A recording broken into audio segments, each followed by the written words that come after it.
Mas você não é todo mundo. Mas você não é todo mundo. Você Mas não você não é todo mundo. Olá, eu sou a Jane Patrícia Haddad, estou aqui com um convidado ilustríssimo, Marcos Ragazzi. Vim aqui abrir essa comunidade Você Não É Todo Mundo, em parceria com a SPEC Plataforma. E agora vocês vão conhecer um pouquinho do currículo do meu convidado mais que especial. Ele é licenciado em Química, mestre de ensino de ciências, especializações em neurociência e psicanálise da criança e do adolescente. Como se não bastasse, tem passagens por Harvard, pelo MIT, MBA em Gestão Educacional, já foi ganhador de um prêmio aqui pelo MEC no Brasil, além de várias palestras, diretor executivo do Grupo Bernoulli e o Marcos Ragazzi, o marido da mulher de olhos de mel, pai do Vitor, seus outros 2 filhos, Stefano e Milena. E tem a Lola, a netinha Pet também, que é uma coisa fofa. Mas, principalmente, Marcos Ragazzi é uma pessoa que nos inspira, nos toca profundamente pela sua trajetória, pela sua história de vida e, principalmente, pelo brilho que ele tem nos olhos diante da educação do Brasil, né? E com maestria, né? Olha, eu vou estar meio aqui em suspensão, porque como eu sou fã número 1, eu vou me segurar. Mas eu queria começar com uma pergunta assim: por que Ragazzi? Olha, essa história é uma história muito longa, mas eu vou dar uma abreviada, mas eu acho ela uma história muito bonita. Meu nome não é Ragazzi, meu nome é Marcos Antônio Pereira da Silva, e eu sempre quis ser professor. E aí eu perdi meu pai muito cedo, com 14 anos de idade, e a gente morava em Brasília, e a gente foi para Juiz de Fora, voltando para minha cidade natal, porque a minha mãe acreditava que a família ia dar todo o apoio emocional naquele momento, que era um momento muito complexo. Só que chegando lá, a educação pública em Juiz de Fora era muito precária. Uhum. A educação pública em Brasília hoje ainda é uma boa educação pública, mas há 40 anos atrás, 45 anos atrás, ela era uma educação realmente de altíssima qualidade. E aí a minha mãe simplesmente falou assim: não, você que quer ser professor não pode estudar numa escola que não vai te dar condições de ser um grande professor. Foi comigo em todas as escolas particulares de Juiz de Fora pedindo uma bolsa de estudos. Eu tinha uma irmã que era uma criança que tinha paralisia cerebral, ela teve atrofia cerebral, era uma criança cega. E ela foi com essa minha irmã, eu e ela, andando em todas as escolas pedindo uma bolsa. Encontramos uma pessoa que tinha sido uma secretária municipal de educação, a dona Tereza, e deu para a gente uma bolsa, mas só que ela disse o seguinte: ele tem que tirar no mínimo 70%, senão ele perde agora. E eu vou dar apenas 80% de desconto. Ninguém merece 100%. Aí minha mãe perguntou se poderia fazer faxina na casa dela para poder pagar. Para completar. E aí ela falou que sim. Só que eu cheguei no meio de um ano letivo. E eu era apaixonado por química, eu já sabia que eu queria ser professor de química. Só que quando eu chego, eu estava no 2º ano do ensino médio, na 2ª série do ensino médio, e o conteúdo era invertido de Brasília. Ou seja, aquilo que eles estavam vendo na 2ª série, eu iria ver só na 3ª série. E mesmo tendo facilidade e gostando muito de química, eu tive muita dificuldade de aprendizado. Só que aí um professorzinho de 1,60 m simplesmente olhou para mim e falou assim: eu vou investir nesse menino. Foi lá na Dona Tereza, perguntou se eu podia assistir sem custo nenhum às aulas de recuperação. Quando ele descobriu que eu era bom em física e matemática também, e a dificuldade que a gente tinha, ele conseguiu alunos particulares para mim. E um belo dia ele perguntou: o que você vai fazer no sábado à tarde? Falei: olha, minha mãe vai fazer faxina numa casa de uma pessoa, eu tenho que ajudar a minha mãe fazendo a faxina e cuidando da minha irmã. Ele falou assim: não tem como você dar um jeito de ir na minha casa para eu dar umas aulas particulares para você? Eu falei, professor, talvez você não tenha entendido. Eu não vou ter condições de pagar o senhor. Ele falou, não, eu não falei que eu vou te vender umas aulas, eu falei que eu vou te dar umas aulas. E essa pessoa foi incrível. O nome dele é Nelson Ragazzi. Ah, não. 6 meses depois, eu voltei para Brasília, nós voltamos para Brasília, com uma dificuldade muito grande, e eu comecei a dar aula particular e fiz a 3ª série do ensino médio. Quando eu estava dando aula particular para um grupo de irmãos, o pai estava assistindo a aula que eu estava dando na porta da casa, nas minhas costas. Quando terminou, ele falou assim, você já deu aula em algum lugar? Eu falei, não. Você já fez algum teste? Eu falei, não. Ele falou, para trabalhar comigo não vai precisar de fazer teste. Aí eu não entendi, ele deu uma risada e falou, você sabe quem eu sou? Eu falei, não. Aí ele falou assim, eu sou diretor de um dos melhores colégios, que era o Colégio Projeção, em Brasília. E se você passar no vestibular, eu te contrato para ser professor. Eu falei, professor, não brinca comigo, não. Porque esse é o meu grande sonho. Olha. E ele falou assim, um gaúcho, né? O nome dele é professor José Esporra. Ele falou assim, Guri, faça a sua parte que eu faço a minha. Olha. E aí eu passei. Ele me convidou para poder ser professor. E 1 ano depois surgiu a oportunidade de eu dar aula numa escola que era considerada a melhor escola de Brasília na época, que era o Colégio Sigma. E eu fui para lá. Só quando eu cheguei para dar a minha disponibilidade, o cara que fazia o horário falou assim, não é possível. O 8º Marcos e o 4º Marcos Antônio me arrumam um nome aí. Aí eu falei, então, coloca Ragazzi. Marcos Ragazzi. Hoje, os meus filhos, né, eles têm no sobrenome. Eu sempre tive um orgulho desse nome. E essa semana eu faço 35 anos de casado e a dona Maísa nunca me chamou de Marcos. Só Ragazzi. Só Ragazzi. Olha que interessante. Agora, Ragazzi, eu fico pensando, o que te levou a querer ser um professor naquela época? Jane, eu tive uma experiência incrível na minha vida. Eu sou disléxico. E o que acontece é que quando eu tinha 7 anos, porque naquela época a gente ia para a escola com 7 anos, eu cheguei na escola e lia muito bem. E a minha mãe recebia elogios, assim, incríveis. Nossa, como ele lê muito bem, como ele fala muito bem, né? E quando eu tinha 8 anos, a minha irmã fez a primeira cirurgia para tirar um tumor cerebral. E aí o que aconteceu foi que a minha mãe teve que ficar com ela no hospital praticamente o ano inteiro. E eu tive que ficar sozinho. Em Brasília éramos apenas eu, minha mãe, minha irmã e meu pai. E aí eu comecei a não ler tão bem no 2º ano. E aí as professoras, sabendo do contexto que eu vivia, diziam assim, poxa, deve ser exatamente o momento que ele está vivendo.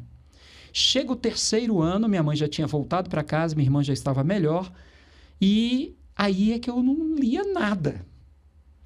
Aí a minha professorinha chamada Dona Ruth. Ah, Dona Ruth. Dona Ruth. Uma fofa, ela simplesmente virou e falou assim, eu não vou deixar ele para trás de jeito nenhum. E ela descobriu que eu não sabia ler. Mas se hoje em dia a dislexia ainda é um desafio para a maior parte dos educadores, imagina 50 anos atrás. Era um desafio muito grande, mas ela, na tentativa e erro, de tudo quanto é jeito, ela foi tentando fazer com que eu pudesse aprender a ler. Aí tem gente que pergunta, mas como é que seria muito bem no 1º ano? Eu fui alfabetizado uma cartilha que tinham imagens e frases curtas, então tinha Vovó Viu a Uva. Ah, tá. Que é a cartilha Caminho Suave. Caminho Suave, todos nós, né? E aí, como eu tinha uma memória muito boa, né? Então alguém falava, Vovó Viu a Uva, tinha uma vovozinha olhando para a uva, eu memorizava. Chegava no 2º ano, eram frases mais longas. No 3º ano, parágrafos, e aí eu não tinha essa condição. Num belo dia, Dona Ruth pegando uma caneta Bic, daquela de ponta amarela, ela coloca em cima do papel. E a minha dislexia é de uma tal forma que eu vejo as coisas embaçadas e girando. Ah, tá. Elas dançam, literalmente. Elas dançam. Quando ela coloca a ponta da caneta amarela, simplesmente é como se alguém tivesse colocado uma lente nos meus olhos e eu conseguia enxergar as letras sem elas poderem dançar. E ela fez isso intuitivamente. Ela tentava de tudo. Ela tentou de tudo. Letras grandes.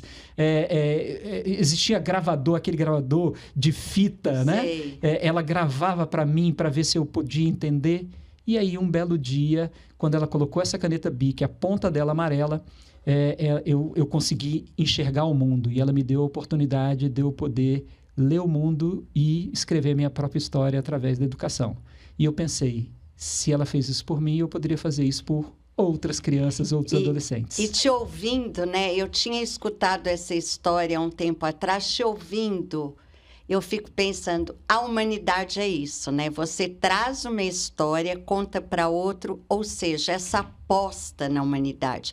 E hoje, Ragazzi, você está na direção de um grande grupo, né? E como que é esse desafio de unir esse propósito, né, de aposta no sujeito que está ali com todas as suas dificuldades, crescer, ao mesmo tempo, na ponta de cá, a gente tem um mercado, uma família que ainda idealiza como nós, né, idealizamos nossos filhos, todas as relações. Como é que está sendo esse desafio hoje, no século XXI? No século XXI, esse desafio aumentou quando comparado com o desafio que existia no século XX. A gente hoje precisa ser muito sincero e transparente com as famílias. Uhum. A gente precisa ser sincero em dizer quem somos, como fazemos a educação e o que a família pode esperar de cada um de nós. Ótimo. Clareza, né? Clareza. Essa transparência, essa clareza é super importante. A família tem que perceber que todos os nossos atos têm que ter intencionalidade.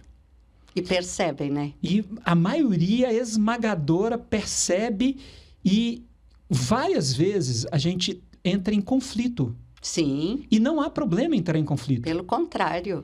O conflito, ele vem de uma aposta no que é de melhor. Isso.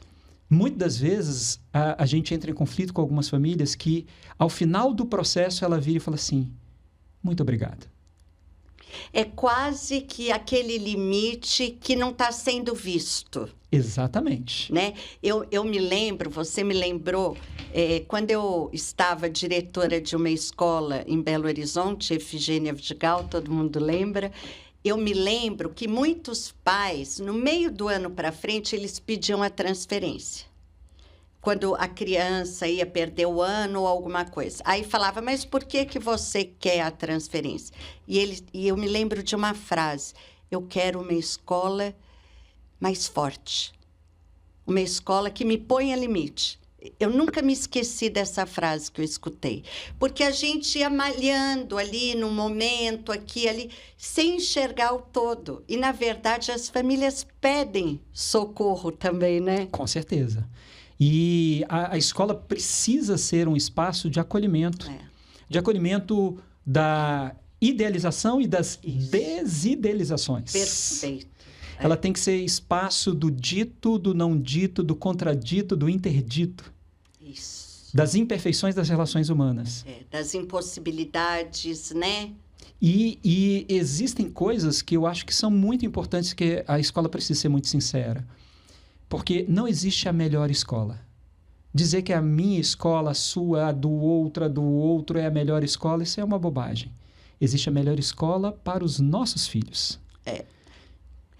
Agora, tem uma coisa que você faz, né? E eu digo você porque você está ali representando a instituição, que eu percebo muito nas crianças e adolescentes que eu atendo e que estudam na escola, um sentimento de pertencimento. É muito lindo ver isso hoje, né? É como se ali ele pertencesse, até a competição é saudável. Me fala disso.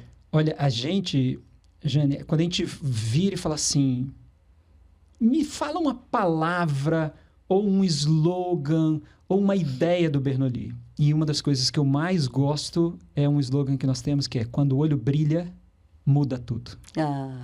Então, o aspecto da gente engajar essas crianças e esses adolescentes é no aspecto de fazermos com que eles fiquem inspirados em entender que eles podem fazer mais e melhor.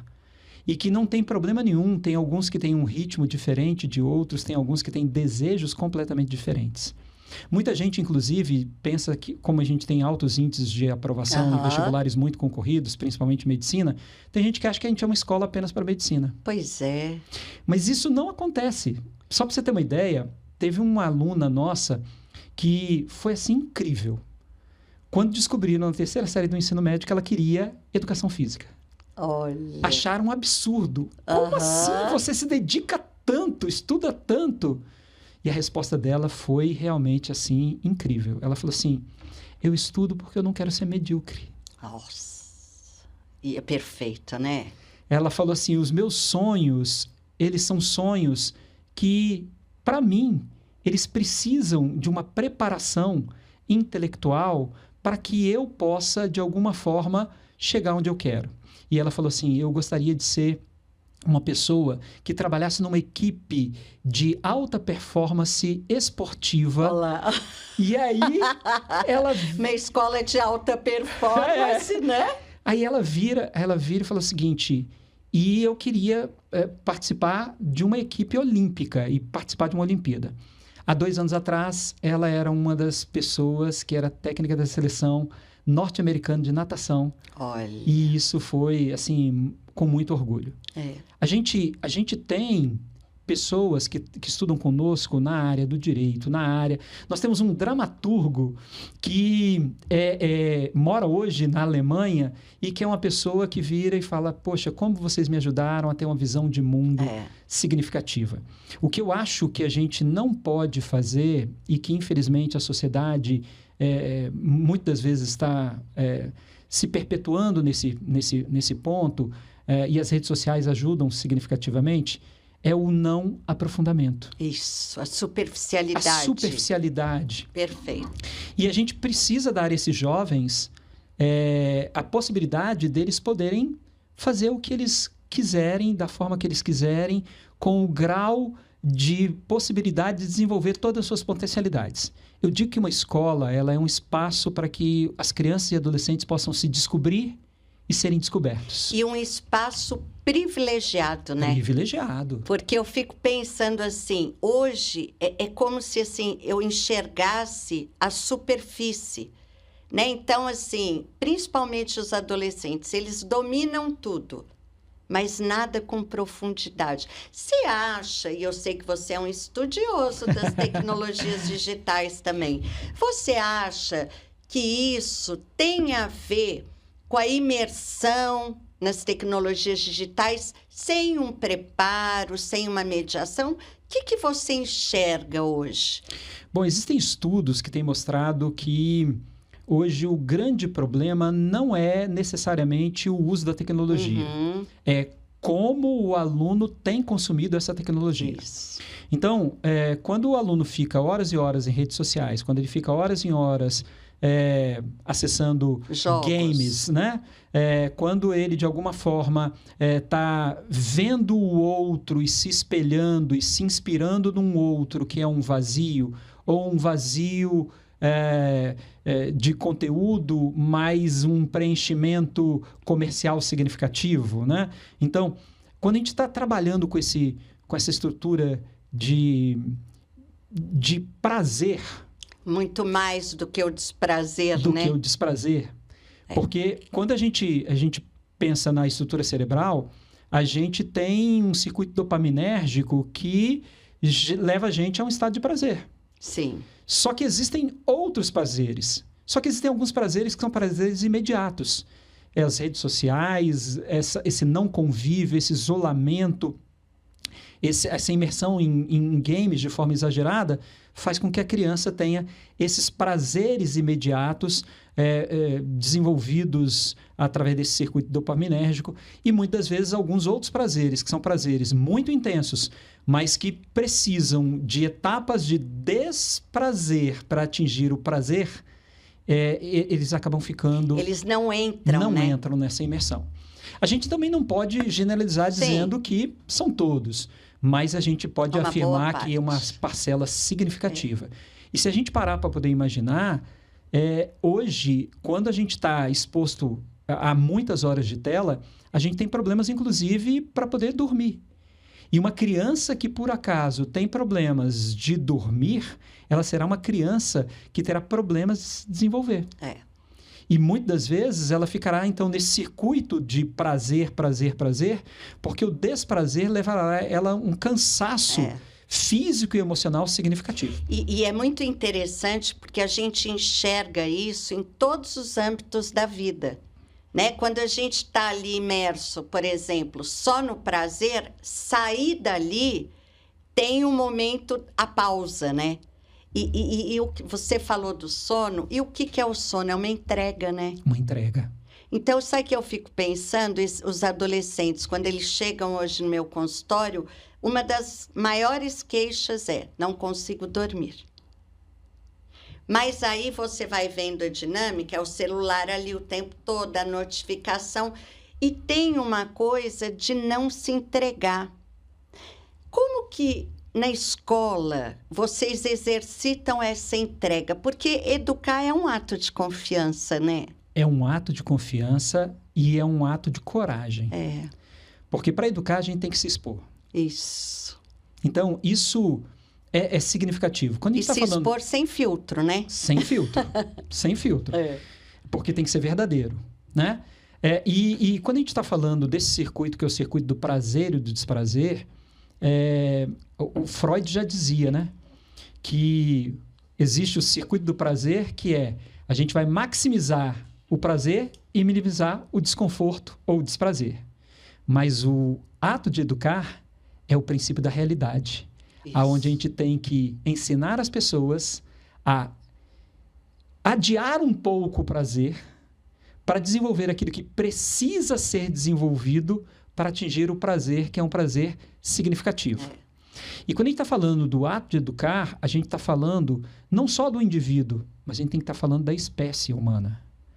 Eu digo que um dos grandes objetivos da educação é perpetuar a espécie humana na Terra.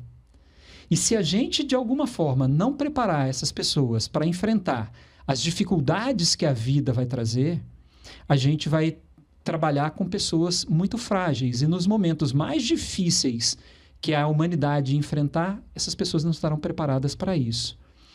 A pandemia de Covid não foi a última pandemia que nós enfrentamos. A próxima será, provavelmente, né, muito mais intensa, porque os micro-organismos vão sofrendo determinadas mutações e, obviamente, a gente não está preparado necessariamente com uma tecnologia suficiente para poder combatê-los. E olha que interessante, você traz Freud, eu fico me lembrando, os 3 sofrimentos primários que Freud fala. A primeira é isso, as guerras, as pandemias. Toda civilização tem ganhos e traz perdas.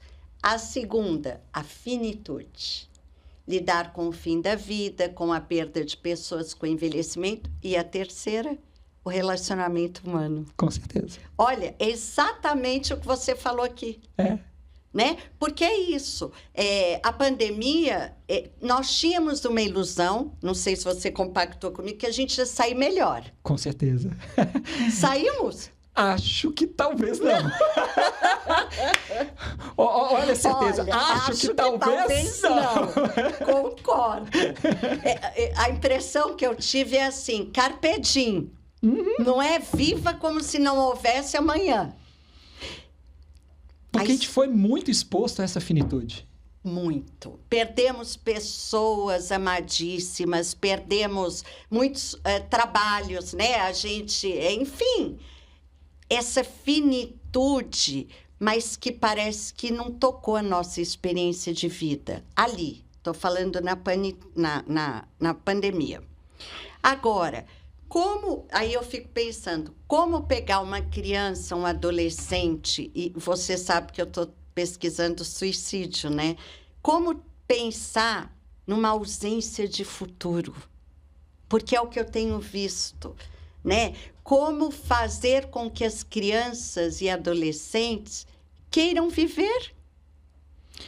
Jane, esse é um desafio muito grande. Lá no Bernoulli, a gente tem um propósito, que são melhores pessoas para o mundo. Ah, legal. Né? Então, tudo que a gente vai tentar fazer, a gente vai com essa intencionalidade. Isso é melhor? Sim. Isso é melhor para as pessoas? criando um ambiente que a gente acredita que é um ambiente que seja o mais saudável possível para cada uma dessas crianças. Algumas pessoas perguntam assim, mas qual é o negócio de vocês, já que vocês são uma escola particular? Porque toda escola particular, para algumas pessoas, é chamado de negócio. A gente poderia dizer que é educação? Eu diria não. E quando eu digo não, as pessoas se assustam. A nossa atuação é educação inspiradora. Então, quando essas crianças têm elementos que são elementos de referência, que as inspiram, a chance é muito maior de dar certo. Então, quando ela tem um pai, uma mãe, um avô, uma avó, um tio, uma tia, um padrinho, ou outras crianças no ambiente que ela convive, ou outros adultos no universo, ela vai se identificar.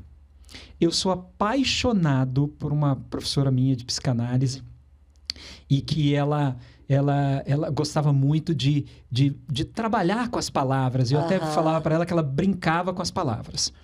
Ela diz assim, o que é identifico? Ela dizia, idêntico, fico. Fico, olha, Se idêntico fico, significa que eu preciso ter alguém para poder me identificar. Então, as nossas relações, em função dessa velocidade com que o mundo tem hoje, em alguns momentos em função da superficialidade, em alguns momentos em função daquilo que vendem para nós que é o melhor estilo de vida, a gente acaba não tendo tempo suficiente para poder elaborar, se entregar para que a criança possa se identificar. Nossa, perfeito. E é muito interessante porque eu fico pensando assim, o sofrimento, né, Ragazzi, ele é inerente à vida humana, né? Então, quando a gente fala de finitude, eu não posso deixar de trazer um tema que me é muito caro, que você fez com que o Brasil se identificasse com você. Eu não sei se você sabe disso, dessa sua referência na perda dos seus filhos. Porque todo mundo parou, né? A gente é algo que não tem nome, né? Mas a gente ficou olhando para ver o que vocês fariam. Né? E com isso, eu com muitos jovens conversava isso. O que eles vão fazer? E vocês continuaram. Realmente é um assunto muito, muito especial, né? E quando a gente está falando de sofrimento, de dor, a gente está falando, como você disse, de um componente da vida humana. Sim. Porque só não existe dor se existir ilusão plena. Isso. Né? Eu sempre falei com os meus meninos da seguinte forma, olha, eu sempre espero que vocês tenham a quem amar. Isso. E quando estiverem bem cansados, tenham razão para recomeçar. Ah, que lindo. Ou seja, essa letra dessa música, ela é muito significativa. E aí eu dizia também assim, a vida vai brincar de malvada em vários momentos da sua vida. E eu posso afirmar que, comigo, ela realmente escreveu capítulos que são capítulos muito fortes, Sim. né? Com 8 anos de idade, eu recebo a chave de casa e não tinha com quem conviver, né? Dividir, né? Dividir. Meu pai trabalhava de madrugada como funcionário público no Ministério da Justiça em Brasília e eu ainda tinha que cozinhar para ele, para levar a marmita para ele no outro dia de madrugada. Lá que ele sairia de lá e iria para a construção civil para complementar a renda familiar. Minha mãe era empregada doméstica, né? E a minha irmã, com todas essas dificuldades que ela teve, ela passou 50% do tempo da vida dela, enquanto ela esteve conosco, dentro de um hospital.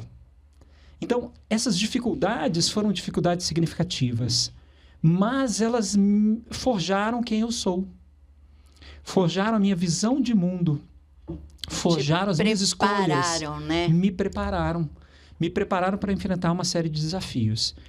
Algumas coisas ao longo da vida também acabam tirando o chão da gente. Nem sempre a gente ganha, nem sempre a gente perde, mas eu acho que o que a gente tem que fazer é aprender a jogar. Essa sua frase. Ou seja, a música está aí para poder mostrar para gente. E eu acho que aquela passagem que eu falei, que eu espero que quando tiver difícil, vocês tenham amor para recomeçar. E para nós foi realmente um baque muito grande. Sim. Uma família muito unida. Nós éramos 5. A Milena tinha 30, o Stefano tinha 25. Na época, o Vitor tinha 23. Estava fazendo medicina Estava fazendo ainda, medicina né? ainda. Nos últimos semestres de medicina, a gente perde a minha sogra num dia e 2 dias depois a gente perde os meninos voltando do sepultamento dela num acidente de carro. E realmente é muito complexo, porque quando você chega e vê ali 2 urnas onde tem os seus 2 filhos, um ao lado do outro, você vira e fala assim, meu Deus, como é que você vai enfrentar isso? Isso realmente é difícil. Mas eu sabia que eu precisava de ter uma energia significativa, porque a Maísa tinha acabado de perder a mãe e tinha acabado de perder os 2 filhos. E era super presente na vida de vocês, né? Nossa, as nossas relações sempre foram muito intensas. E o Vitor também precisava de mim. E como eu já tinha passado por outras coisas na minha vida, outros sofrimentos na minha vida, talvez, como você disse, eu tivesse mais preparado para isso. E foi realmente muito difícil, mas a gente sempre pensou em 2 coisas. A primeira delas é que a gente tem que honrar a existência deles. E se por acaso a gente simplesmente abrisse mão de continuar vivendo, a gente, de alguma forma, não estaria honrando esse tempo que eles tiveram conosco. E a gente precisaria honrar o nosso filho Vitor. Ele não poderia ser órfão de pais vivos. Então, é o amor que continua estruturando tudo isso com a gente. Porque eu acho que quando não há amor, realmente fica muito difícil. E eu acho que eu também tive muita sorte, Jane. Quando a gente fala assim, eu, Maísa e o Vitor tivemos muita sorte porque a gente não tem culpa. Pois é. A gente viveu intensamente. A gente sabe que a gente falhou. Uai, que bom, né? Isso é ótimo. É humano. É humano. A gente sabe que a gente falhou. A gente falhou como pai, ela falou como mãe, o Vitor falhou como irmão. Isso. Como eles falharam com a gente, enquanto filhos, enquanto irmãos. Porque a beleza da natureza humana é quando você percebe todas as incompletudes, todas as imperfeições das pessoas e mesmo assim escolhe permanecer ao lado delas. E é interessante porque quando você fala disso, né, eu sempre trago para a minha vida a ideia de que a vida é um tear, sabe? E o tear é aquilo, né? Quando você falou assim, comecei a vida assim, quer dizer, ele está ali. Você foi pegando os nozinhos e fazendo laço, né? Está sempre aberto. E eu penso, né, que uma das coisas que nos consola muito frente a essas perdas são os laços, né? O primeiro laço da sua família ali, e parece que o amor, eu não sei, ele brota, né? Da onde a gente menos espera. E aí eu acho que vem muito esse conceito do identificar. Sim. Né? A gente começa a se identificar com as pessoas que passaram por isso, por as pessoas que não te falam nada, só estão do seu lado, né? E às vezes as pessoas que estão apenas presentes, elas ocupam um vazio mais significativo do que algumas pessoas. Quando a gente fala, por exemplo, de perdas, muitas vezes as pessoas com uma boa intenção querem evitar que a nossa dor aconteça. Então, elas não dão conta de estar ao nosso lado, nos vendo sofrer, e elas vêm com palavras que são palavras que eu entendo que a intenção é ótima, Sim. mas elas são palavras vazias, né? vai dar certo, vai passar, não chora, né? O tempo cura tudo. O tempo cura tudo. E às vezes apenas uma presença. Eu tenho um grande amigo, e que ele nos ajudou significativamente ao longo desse processo, né? E eu falo para ele, Romeu, muito obrigado. Você não tem dimensão. E não tem. Dimensão do que significou você, durante vários dias, simplesmente passar na padaria, comprar pão e levar para a gente. E a gente não tocar nem no pão. Mas não importa.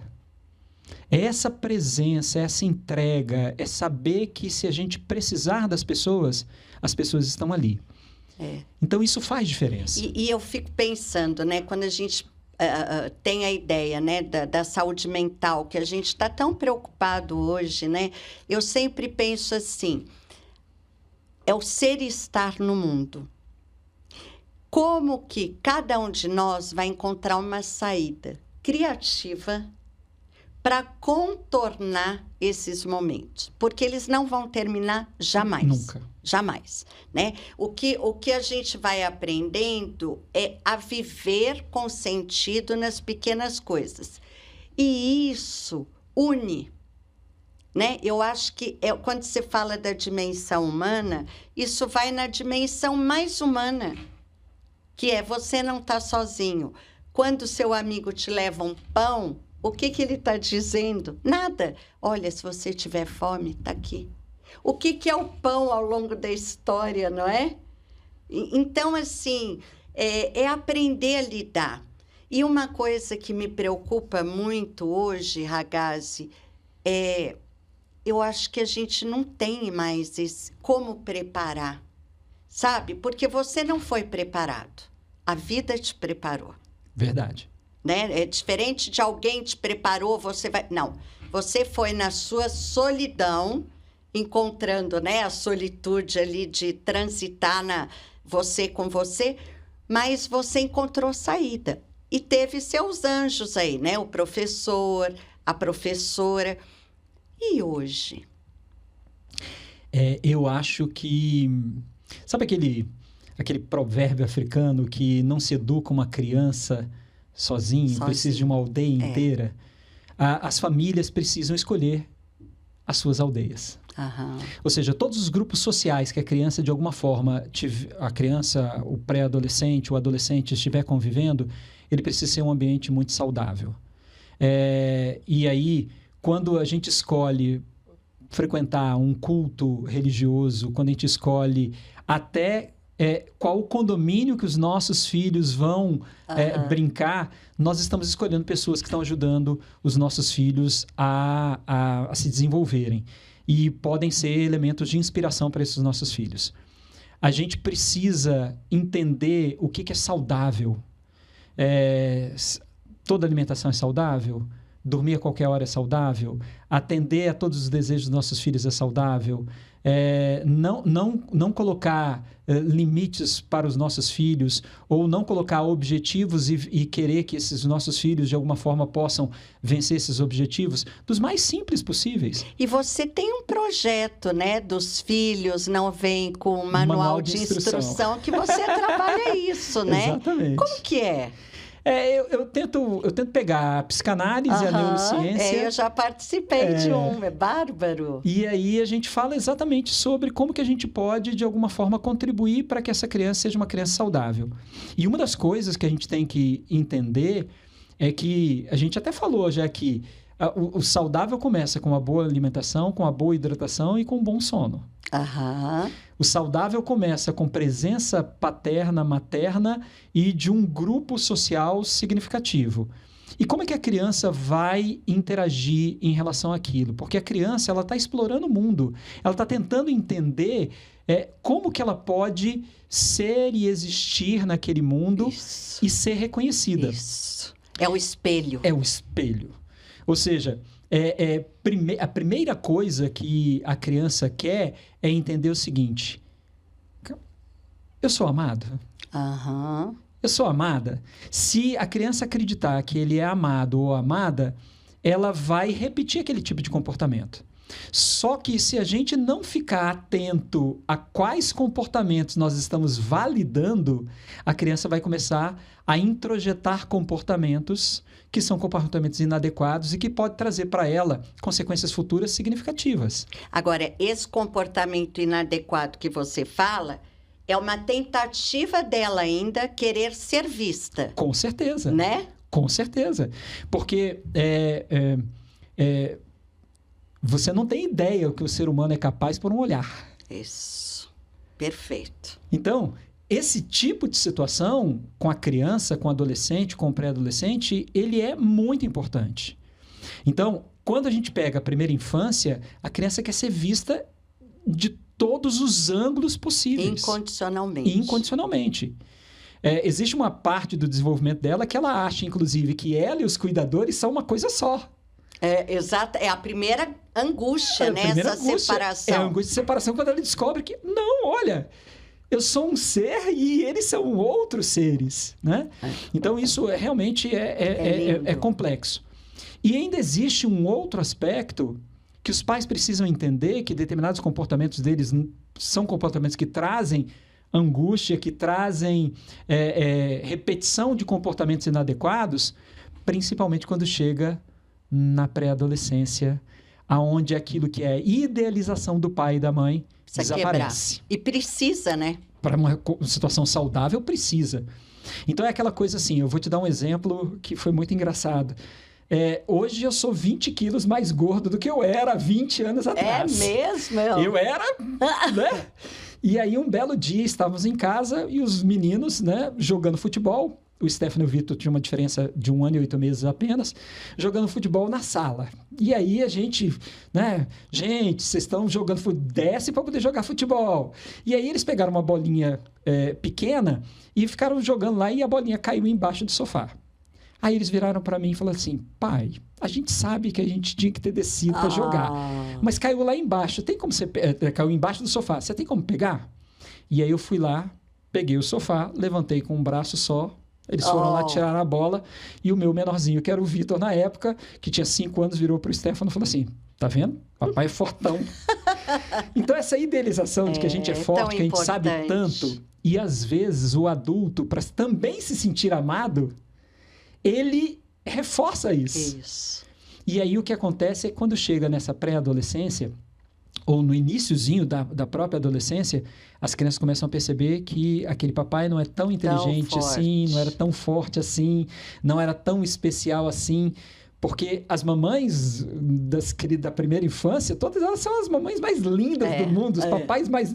Depois ele tem outros elementos de referência e ele sai dessa fase que é uma fase natural. Muitos pais chegam a ficar muito tristes, alguns até entram no estado depressivo porque acham que o filho, nessa adolescência, deixou de amar.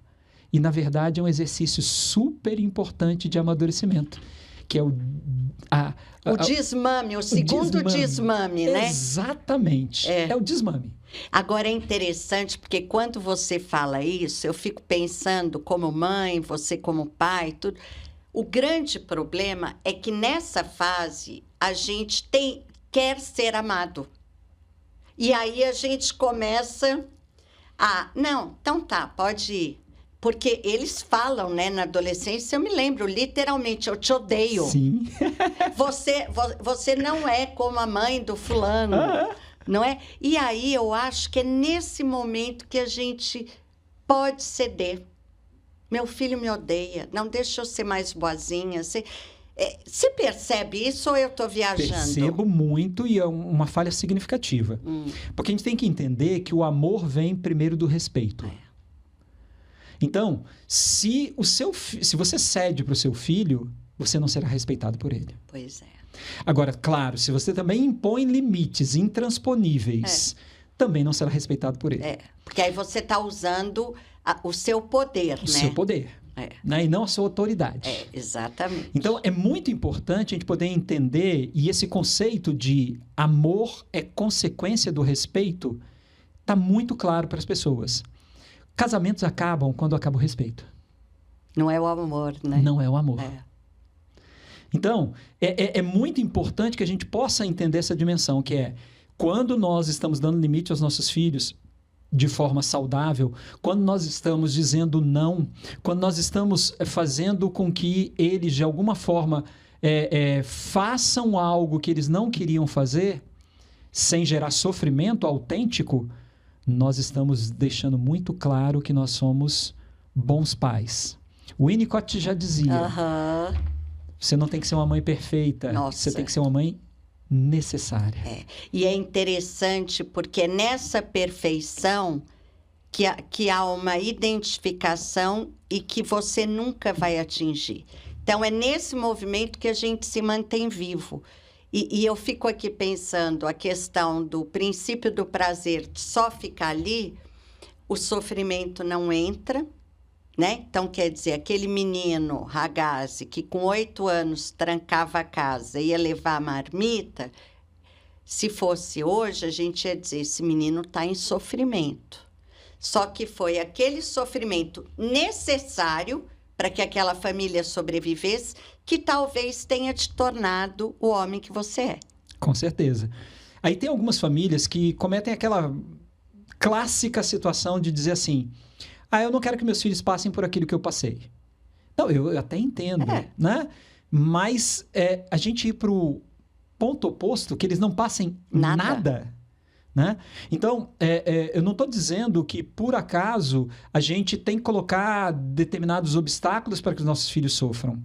Mas quando os obstáculos, porque a vida vai colocá-los, quando os obstáculos vierem, nós não temos que simplesmente ensiná-los a contornar os obstáculos, mas transpor esses obstáculos. Por exemplo, o Stefano foi reprovado num determinado ano letivo e muita gente falou assim, por que você não coloca numa outra escola para ele poder fazer dependência? E a gente tinha certeza que as dificuldades da vida poderiam aparecer. Sim. E ele simplesmente transpôs essas dificuldades. E ele simplesmente conseguiu uma carreira brilhante, né, como músico, como advogado, mesmo tendo essas dificuldades. Lidando com elas, né? Lidando com elas. E se a gente quer ser amado, a melhor coisa é os nossos filhos perceberem que quando eles estiverem passando por uma dificuldade, nós estaremos ali para auxiliar. E o auxílio não é fazer por ele. O auxílio, às vezes, é fazer com ele. Às vezes, o auxílio é simplesmente a presença. Às vezes, o auxílio é apenas dar recursos para que eles consigam fazer as coisas sozinhos. Quando a gente pensa sobre desenvolvimento, vamos falar de uma coisa muito tranquila, que é o desenvolvimento motor. Uhum. Se a gente tiver sempre medo que os nossos filhos caiam e machuquem a cabeça e tenham problemas significativos, né? Nós não daremos liberdade para que eles possam tentar. Enquanto você está ali, né? Enquanto você está ali, num ambiente seguro. No ambiente seguro da família, no ambiente seguro da escola, no ambiente seguro do culto religioso, do escoteiro. E quando a gente está falando, por exemplo, de problemas que os nossos filhos vão enfrentar, a maior parte deles é o problema de entrar no campo do outro. E quando a gente fica só em casa, quando a gente deixa ele ficar só no celular, quando a gente não participa de um clube social, quando a gente não tem um grande relacionamento familiar ou de amizade, a gente, de vez em quando, vai estar tolhendo os nossos filhos de entrar no campo do outro e aprender a lidar com o outro. E olha como é paradoxal. Muitas famílias fazem isso ao longo de toda a vida, mas aí chega na adolescência, fazem um intercâmbio, e aí no intercâmbio está tudo bem. E se eu te contar que os casos mais difíceis que eu já atendi até hoje são referentes a intercâmbios? Na volta. Na volta e lá, porque os instrumentos não foram desenvolvidos, né? A mochila foi vazia. E aí você depara com um mundão e como é que você vai cair? Não cai. Aí tem pânico, tem depressão, passa os 3 meses enfiado dentro do quarto, volta e não se adapta. E olha como que isso é perfeito que você está falando. Não adianta eu mandar um filho para uma viagem se a mochila não tem instrumentos. Eu brinco que a gente tem que dar um cinturão do Batman para os nossos filhos. A gente não tem que fazer né, a roupa do super-homem, porque o super-homem não existe. O Batman talvez seja o super-herói mais humanizado possível, né? Com as dificuldades dele. Ele tem as dificuldades dele, mas ele tem um cinturão onde ele tem um conjunto de ferramentas significativas. Se nós não dermos essas ferramentas significativas para os nossos filhos, eles estarão desamparados, despreparados. E aí a coisa pode ser muito complexa. E aquele pai que, de alguma forma, sempre acreditou que fazer tudo pelo filho, aquela mãe que sempre foi muito permissiva, nesse momento o filho pode cair na real e dizer, poxa vida. E é interessante porque vocês têm uma faixa etária de meninos, que eu sei, que vem do interior para estudar aqui. E muitos deles fazem essa separação da família pela primeira vez. Né? Como é que é isso? Vocês têm um trabalho de anteparo ali? Como que isso funciona? Muitas famílias, elas comunicam isso para nós. Ah, tá. Então, quando a família comunica, a gente sempre fica mais atento. Tem famílias que não, gostam inclusive que não se saiba disso, porque eles acham que a criança não se sente muito bem. Existem crianças que são mais introspectivas também. Tem famílias que mandam pessoas para poder morar durante um determinado período. Que eu acho que acontece, adequado. Né? E tem algumas crianças que vêm para poder morar com algum familiar. Parente. E outras vêm para poder morar com um irmão mais velho. Olha. Que já passou por esse processo e aí acaba a situação sendo muito mais presente. Num passado, era mais difícil. Porque hoje a gente consegue falar de vídeo com os nossos filhos em qualquer lugar do mundo, a qualquer momento, né? E isso faz com que a ansiedade, tanto da criança e do adolescente que está aqui, quanto da família que está distante, isso dê uma furada, né? Naquela pressão da angústia. Mas a maioria deles são crianças... Normalmente não são crianças, são ou pré-adolescentes, já ali 8º ano. Começa muito 9º ano ensino médio. Aí já são adolescentes, mas eles normalmente são muito maduros. Esses pais são pais que entendem que os seus filhos... Deram o cinto. Exato, deram o cinto e algumas vezes eles têm essa característica de uma fortaleza mais madura. Não quer dizer que todos vão se adaptar. E isso é super importante, porque a vida ela vai ser feita de determinados momentos. Num determinado momento, estava tudo bem, pode ser que num outro momento a subjetividade humana vai tocar num pontozinho ali de falta, porque o ser humano é um ser de falta, e aí ele vira e fala assim, poxa, agora está me faltando alguma coisa. Mexe na engrenagem psíquica. Né? E a gente tem que entender que isso é absolutamente natural. Isso acontece com adultos. Na verdade, não existem adultos, né? Existem crianças crescidas. Aonde a gente está preso, né? Exatamente. Né? Então, existe uma criança, que somos nós, presa em corpos adultos. E é interessante isso, porque eu vejo assim, né? O pessoal fala assim, nossa, mas fulano está dando um piti, fulano isso, fulano... Aí, quando você vai escutar a pessoa, você fala assim, o fulano está preso lá nos 6 anos de idade, quando disputava o brinquedo e sempre ficava para trás. Né? E aí é interessante de entender como que a gente se constitui, né? Eu falo que eu queria ter sido mãe hoje, porque a minha filha mais velha tem 42 anos, então eu fico, gente, mas como eu errei. Mas é isso, né? Mas também, por outro lado, eu celebro de ter errado, sabe? Porque, assim, hoje, como avó, eu tenho um outro olhar. Mas você sabe que se você fosse mãe hoje, você continuaria errando.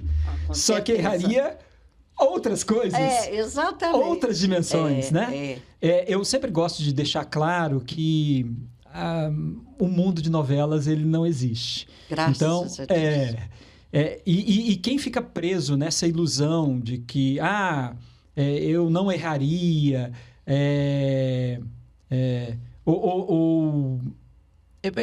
eu penso assim, são outras circunstâncias, com são certeza. outros momentos, são outros desafios, e eu tenho certeza que a gente não erraria em algumas coisas, mas erraria em outras coisas, porque a gente certeza. nunca está preparado. Não, e que preguiça de pai e mãe perfeito. Nossa Senhora. Me dá até paniquito. Gasta uma energia significativa. Você sabe que é interessante, lógico que eu não vou dar nomes, eu sou uma pessoa fofa, mas a gente está falando de escolas, de trocar de escola e tudo. Eu levo a minha neta numa ginástica e fiz amizade com uma mãe, e a menina tem 8 anos. Aí papo vem, papo vai, a gente não fica calado, né?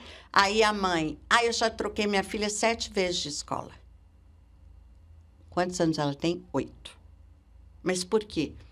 Porque ela apronta e dá sinais e tal. E olha que interessante, eu falo que isso ninguém mais tira da gente. Dali a pouco a menina, mãe, você não tá me olhando na aula. Aí, gente, o que todas as 7 escolas, comportamento de indisciplina. Então, o olhar. Exatamente. O olhar, ele é muito poderoso. É incrível, né? É incrível. Você falou, o olhar, ele é a primeira pulsão que evoca o bebê, né? Com certeza. O olhar. E aí eu fico pensando, uma criança de 8 anos que já passou por 7 escolas, uma criança saudável, que olhar é esse que ela está pedindo? E, na verdade, ela é um olhar que ela está pedindo e um olhar que ela está recebendo. Será que ela continua tendo aquele tipo de comportamento? Por quê? Porque ela se satisfaz emocionalmente em ser vista, porque a informação que a família, de alguma forma, está dando desse jeito eu continuo te olhando. E quando você falou da relação do bebê, do olhar, a gente tem que entender que isso tem que valer para a vida. Para a vida. Então, independe. Quando a gente, de alguma forma, vai tendo os nossos pais envelhecendo, né, eles começam a pedir um olhar. Às vezes, a gente não consegue capturar isso, mas é muito importante. E as relações mais saudáveis são aquelas que as pessoas olham nos olhos. Também acho. E, infelizmente, hoje em dia, a gente tem olhado muito mais para baixo do que para frente. Perfeito. E eu ainda vou para uma provocação que me crucificam. Índice altíssimo de diagnósticos de autismo, né? Banalização do DSM-5. Olhem os bebês, para onde eles estão olhando? Para onde eles sempre olharam, para quem amamenta. Para onde que quem amamenta está olhando? Existe uma pesquisa que mostra o impacto do olhar e o impacto do amamentar no humano. Que é a seguinte situação. Você passa 9 meses ouvindo o batimento cardíaco, a frequência respiratória, você só não consegue ter a estrutura do olhar. Quando você nasce e vai amamentar um bebê, mesmo que a mãe não tenha leite, porque isso pode acontecer... Pode. Mas colocar a criança numa posição onde a criança estará próximo do seio, porque ela estará próxima do coração, ela vai conseguir perceber aquela frequência respiratória, porque ela estará próxima do nariz, estará próxima do colo, né, daquela mãe, e estabelecendo o vínculo, que é esse vínculo do olhar. Esse vínculo do olhar, ele é muito poderoso. Mas esse vínculo do contato com esse batimento cardíaco, essa frequência respiratória, é significativa. Na Argentina foi feita uma propaganda de Dia das Mães. Eu acho uma propaganda uma das mais lindas que existe. Pegaram determinadas crianças com faixas etárias diferentes, mas sempre muito pequenas, e elas estavam junto com a mãe, e aí a mãe saía de um determinado quarto e a criança ficava sozinha, e ela começava a chorar. E aí colocavam a mãe num quarto ao lado, né? Tinha um visor, a criança não conseguia ver, e colocavam um Doppler no coração da mãe. Não. A criança começava a ouvir o batimento cardíaco, a frequência cardíaca, e simplesmente 75% aproximadamente daquelas crianças pararam de chorar. E desses 75%, 70% começaram a esboçar um sorriso. Olha... Então, a sensação, que é a sensação de acolhimento, a sensação, porque quando você está no útero materno, você está pleno. Uai. Então, quando você sai, muitos psicanalistas categoricamente dizem, né, que o primeiro trauma humano é o nascer. E aí você sente entre aspas, abandono. E quando você está ali junto, você se sente novamente protegido. E estar protegido é uma coisa muito importante. Só que a gente tem interpretado a proteção com um cuidado excessivo que é malicioso. E é interessante, né? Isso vai ser um tema, assim, a gente, para desenvolver. Você sabe que esse olhar, esse estado de presença é que eu acho que parte da humanidade está se queixando. Que é isso aqui, né? Eu estou olhando, você está olhando, eu estou falando. É tão pequeno, mas, ao mesmo tempo, é tão significativo, porque hoje a gente está o tempo inteiro fazendo alguma coisa junto, né?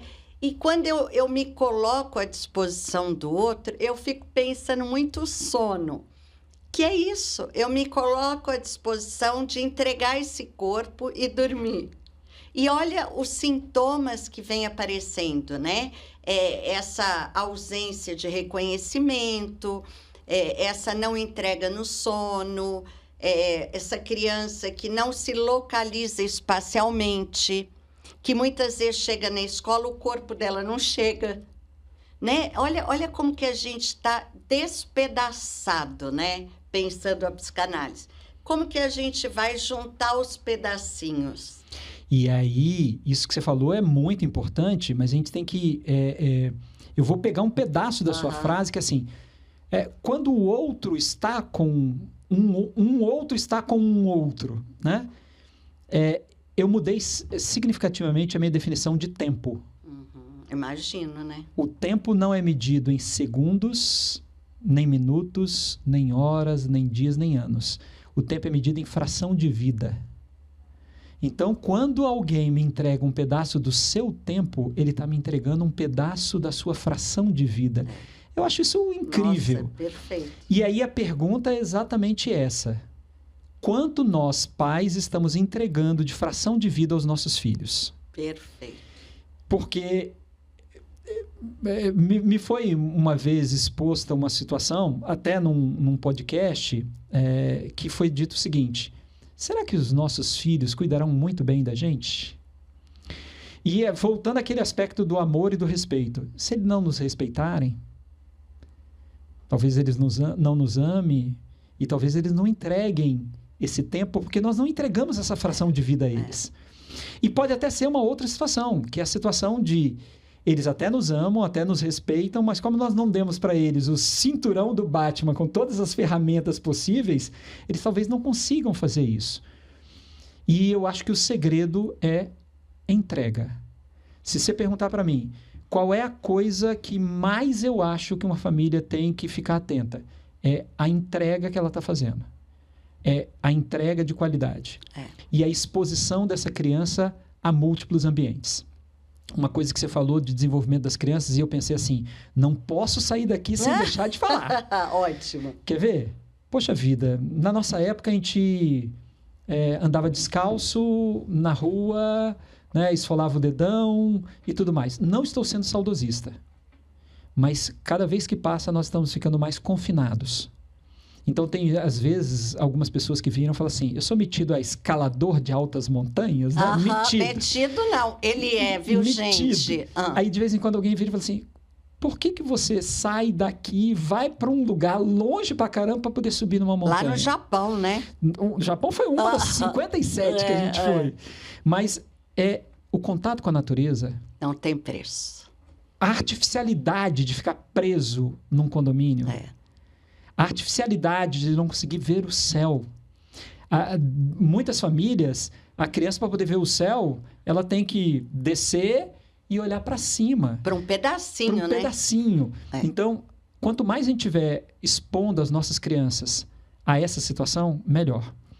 Porque essas crianças vão, como você falou, elas estão despedaçadas, Mas quando você está na natureza, e você está na natureza com seu pai ou com a sua mãe, não vai existir muitas coisas para poder desviar a atenção e o olhar. Integra, né? Integra e entrega. É mesmo. Porque você falou uma coisa que é verdade. A natureza, ela integra. E aí eu fico me lembrando muito, Ragazzi, uma vez eu escutei um xamã, desse que a gente vai às vezes, né? Assim, me une aqui tudo. E ele falou assim, nós viemos da terra e achamos que somos donos da terra. Ela é que é dona da gente. E olha que interessante, quando você põe o pé no chão, você se integra. É incrível. É verdade. É incrível. O barulho do silêncio, né? Ou o barulho das árvores, ou o barulho das águas. Existem situações que são importantes a gente poder entender, para a gente poder lidar melhor com a finitude, que você falou que é uma das angústias. E uma das formas de você entender o quão nós somos um pedaço tão pequenininho, né? É quando a gente está imerso na natureza. E quanto mais a gente está na natureza, a gente percebe que a gente é apenas um elemento. E ao perceber que a gente é apenas um elemento, a pressão que nós nos autorrealizamos pode ficar menor. Né? Outro dia eu estava pensando, né? Poxa vida, eu lembro da minha avó. Beleza. Não sei quem era meu bisavô.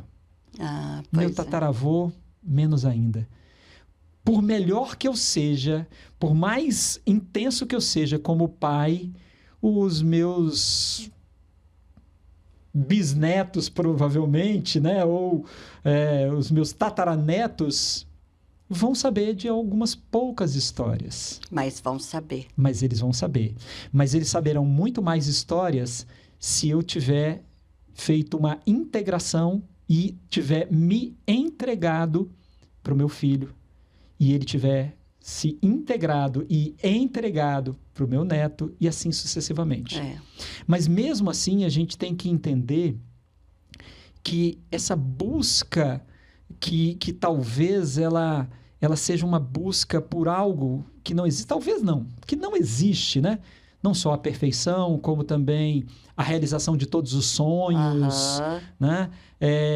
A busca por algo que nos completa e a gente não entende que nós somos seres de falta. Isso. Que assim que uma coisa que nós conseguimos, entre aspas, nos completa, aparece... A gente já quer outra. Aparece um outro buraco, né? Que a gente sempre procura preencher.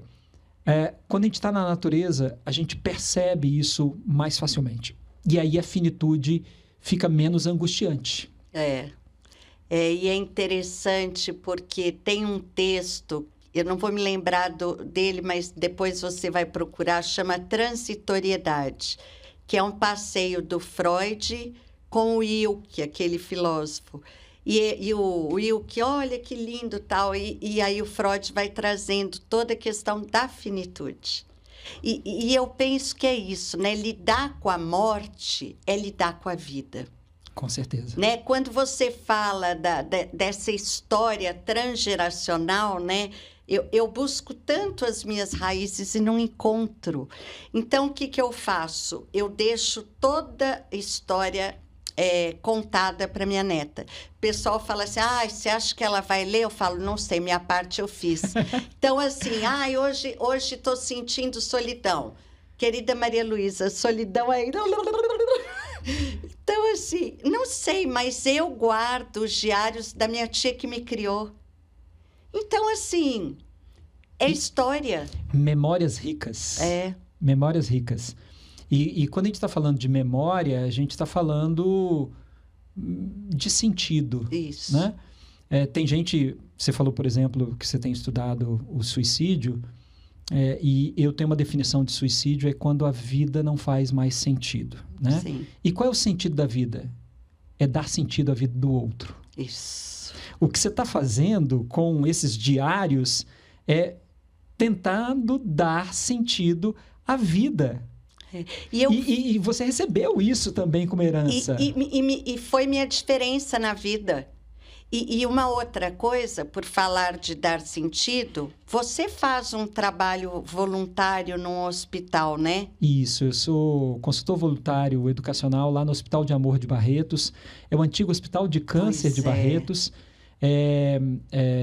Alguns anos atrás eles mudaram o nome, que eles falaram, a gente não é um hospital que dá câncer para as pessoas, a gente dá amor, né? Então, lá eu já desenvolvi vários projetos, são projetos incríveis.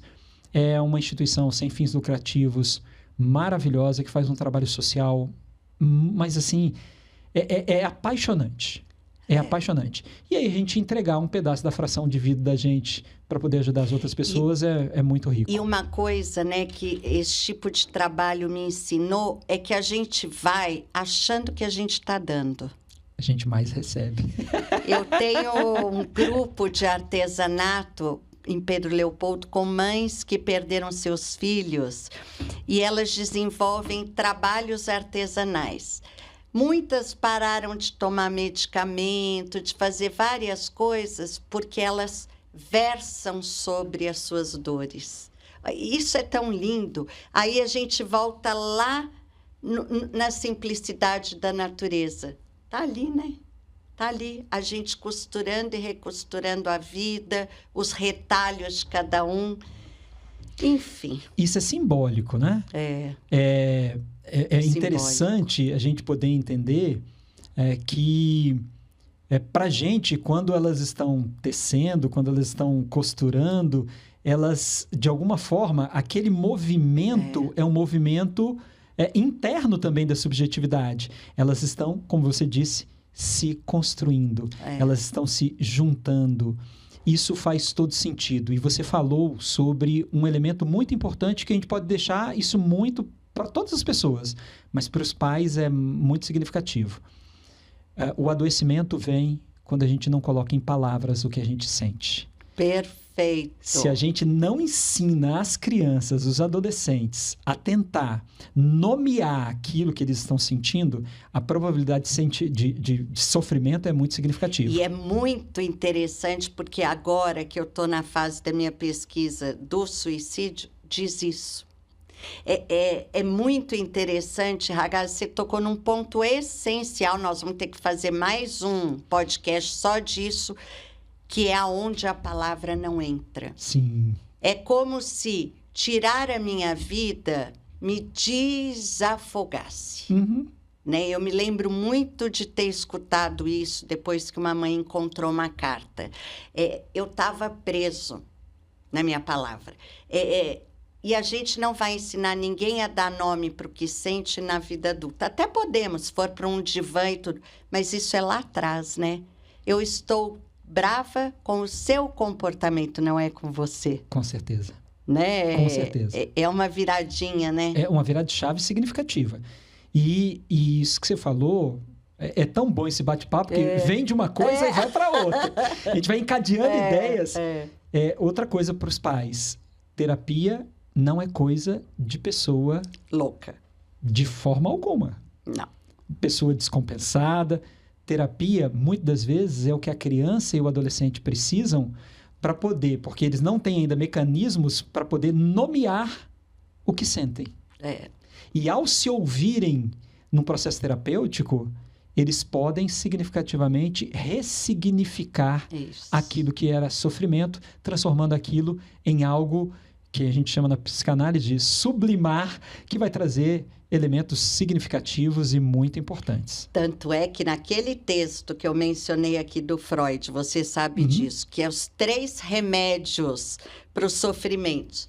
Trabalhe com o que você goste, tenha algum hobby, faça alguma coisa que você goste ou se entupa de remédio. Vamos trocar esse remédio no mundo moderno por qualquer tipo de droga. E aí a droga tem... De excesso, né? De excesso. Então, o remédio é as drogas ilícitas, outro... Os jogos. O que está acontecendo hoje com uma série de adolescentes é exatamente... esse caminho dos jogos que eles não conseguem sair. Nossa, mas é o prazer. O prazer. o prazer. Perdeu aqui, mas continua que você vai ganhar. Continua que você... Nós conhecemos casos de pessoas queridas que tiraram Com a certeza. vida. Com certeza. Bom, gente, eu sei que vocês amaram realmente o meu convidado. Saibam que ele vai voltar, porque o assunto aqui não termina, mas ele não vai sair daqui com 3 curiosidades que ele vai deixar para a gente. A primeira, com toda a sua bagagem de vida, de educador, de químico, neurocientista, qual é o livro que te marcou ou que você está lendo, que você quer deixar aqui? Bom, eu poderia citar vários, mas em função da conversa que nós estamos tendo aqui hoje, eu vou deixar um, que é Tá Tudo Bem, Não Tá Tudo Bem. Ai, de quem que é? Chama-se Megan Ryan. Ela é uma pessoa Nossa, assim, vou muito ler. legal e, de alguma forma, tem a ver com o nosso papo que está aqui agora, né? Que em muitos momentos não tem problema, a gente não está bem. E, às vezes, é o não tá bem que nos faz mudar, que faz nos dar alguns outros significados ou fazer com que a gente dê mais valor ao que temos, ao que construímos. Algumas famílias podem ter dificuldade de poder ler ou até um preconceito, porque ele também fala do luto, e o luto não necessariamente é apenas a perda de pessoas. Né? O luto é um processo psíquico que acontece quando a gente perde pessoas amadas, queridas, mas quando a gente perde, às vezes, uma parte do corpo, quando a gente perde uma oportunidade de emprego, quando a gente perde... Tem um diagnóstico, quando a gente perde um casamento, ou quando as coisas não estão dando muito certo. E a gente tem que aprender a viver com isso. Então, eu estou gostando bastante desse livro. Eu acho que ele é bastante educativo. E outra coisa, né, Ragazzi? Uma coisa que a vida nos ensina. O luto é parte da vida. Parte da vida. Né? A todo momento. Alguns, né, mais profundos, mas é um trabalho contínuo, né? E a segunda... Entre a diretoria de escolas, a presidência da Abreduc, os estudos, os marcos que você faz para desligar, qual filme ou música ou dica cultural? Isso daí eu acho que é... Montanha. Eu acho que isso é super legal. Montanha também, né? Natureza. Eu gosto de andar de moto, né? Às vezes eu coloco a Dona Maísa na garupa e a gente anda de moto. Mas eu acho que a atividade física é algo que a gente não pode abrir mão. Uhum. Principalmente quando a gente está passando por momentos muito críticos. Eu não gosto muito de fazer muita atividade física, a não ser andar em montanhas, né? Então, fazer trilhas de 20, Rascais, 30, 40 quilômetros, né? Subir 5.000 metros e tal. Mas eu acho que é o contato com a natureza. O contato com a natureza, ele é transformador e curador. E ele te religa, né? Religa. Com a sua essência. E se a gente parar para poder pensar, religião é um religare. É um religare. E a terceira é uma perguntinha assim... Por que você não é todo mundo? Minha mãe sempre dizia isso para mim, né? Todos nós, né? Dona Leci sempre disse isso para mim. Eu procuro fazer visitar e um revisitar em quem eu sou, o que eu quero, quais são os meus projetos. Eu sou um sonhador. Que bom. E aí, eu acho que isso me motiva. Eu costumo dizer que os sonhos são feitos para serem realizados. Nem todos nós conseguiremos realizar, mas a gente tem que correr atrás deles. E por me conhecer e saber aonde eu posso melhorar, nem sempre eu consigo, nem sempre eu tenho ferramentas para isso, nem sempre eu tenho tempo para isso, mas eu vou continuar buscando. A busca por hoje ser melhor do que ontem, mas pior do que amanhã, eu acho que me faz não ser todo mundo.